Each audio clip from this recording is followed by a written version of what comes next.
প্রতিবারের মতো আমি এই বছরও টমেটো সস বানিয়ে রাখলাম। আর এই সসটা আপনি দীর্ঘ সময় পর্যন্ত রাখতে পারবেন, একদম পারফেক্টভাবে আপনি টমেটো সস রেসিপিটা পেয়ে যাবেন। অবশ্যই ভিডিওটি স্কিপ না করে সম্পূর্ণ দেখবেন। প্রথমত টমেটো বানানোর জন্য আপনাকে সুন্দর লাল টমেটো সিলেক্ট করতে হবে। আর টমেটোগুলো পরিষ্কার করে বোটা ফেলে আমি 2 ভাগ করে নিলাম।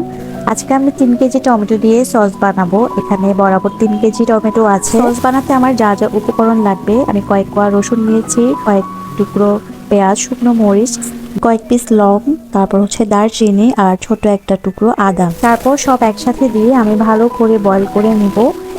অনেকটা নরম হয়ে আসলে আমি এভাবে ডাল ঘুটনি দিয়ে ভালোভাবে ঘুটে নিব। এরপরে আমি যেটা করব, এটা ঠান্ডা করে নিব। ঠান্ডা করে ব্লেন্ডারের জারের মধ্যে দিয়ে ভালোভাবে মিক্স করে নিব। এই যে দেখুন, আপনাদের সুবিধার্থে আমি একটু দেখাই কিভাবে মিক্সটা আমি করেছি, একদম মিহি হয়ে গেছে। এরপর আমি যেটা করেছি, একটা চালনির সাহায্যে ভালোভাবে টমেটোর পিউরিটা চেলে নিয়েছি। একটু ধীরে সুস্থিতে করতে হবে, টাইম নিয়ে। এইভাবেই পিউরিটা বের হয়ে এসেছে। এভাবে চালনি দিয়ে চেলে নিলে আপনার টমেটোর পিউরিতে কোনো ধরনের লাম্পস বা দানা থাকবে না। বেঁচে যাওয়া এগুলো আপনি গাছের সার হিসেবে দিয়ে দিতে পারেন অথবা ফেলে দিতে পারেন। এরপর আমি একটা মিশ্রণ তৈরি করব। এখানে আমি 3 চা চামচ কর্নফ্লাওয়ার নিয়েছি। যদিও ভিডিওতে আপনারা 2 চামচ দেখেছেন, আমি এখানে 3 চা চামচ কর্নফ্লাওয়ার, তারপর 4 চা চামচ ভিনেগার অ্যাড করলাম। তারপর টমেটোর পিউরিটা আমি হাঁড়িতে হালকাভাবে বয়েল করে নিব, একদম লো আছে। এখানে আমি 1 কাপ পরিমাণ চিনি অ্যাড করেছি। আপনারা আপনাদের স্বাদ অনুযায়ী চিনিটা অ্যাড করবেন। তারপর ভালোভাবে মিক্স করে নিলাম।